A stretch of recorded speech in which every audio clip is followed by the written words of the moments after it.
అసలైనది మరుగుపడిపోయి అవును.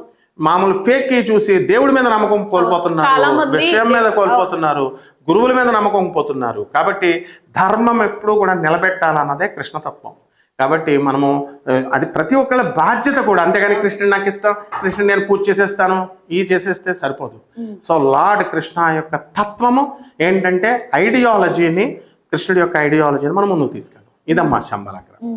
చాలా చక్కగా చెప్పారు గురువు గారు. అండ్ ఉన్న విషయాన్ని దయచేసి మా హంబల్ రిక్వెస్ట్ అంతే, ఉన్న విషయాన్ని ఉన్నదున్నట్టుగా చెప్పి ప్రజల్లోకి కానీ భక్తుల్లోకి కానీ అవేర్నెస్ తీసుకొచ్చే ప్రయత్నం అయితే చేయండి. కానీ లేని విషయాన్ని భయాలు, ఇంకా దొంగ బాబాలని వాళ్ళని వీళ్ళని వచ్చేసి ఉన్నది ఉన్నట్టు లేకుండా ఏ మూఢనమ్మకాలు పుట్టేస్తున్నాయి. ఇలా చేస్తే మీకు రాత్రికి రాత్రి ఇలా అయిపోద్ది, అలా అయిపోద్ది, ఇట్లాంటివన్నీ నమ్మడం వల్ల కూడా మన అవేర్నెస్ పోతుంది. నిజమైనది ఎవరు, నిజమేంటి, ఫేక్ ఏంటి అనేది నమ్మలేని సిచ్యువేషన్ లో జనాలను పెట్టేస్తున్నారు.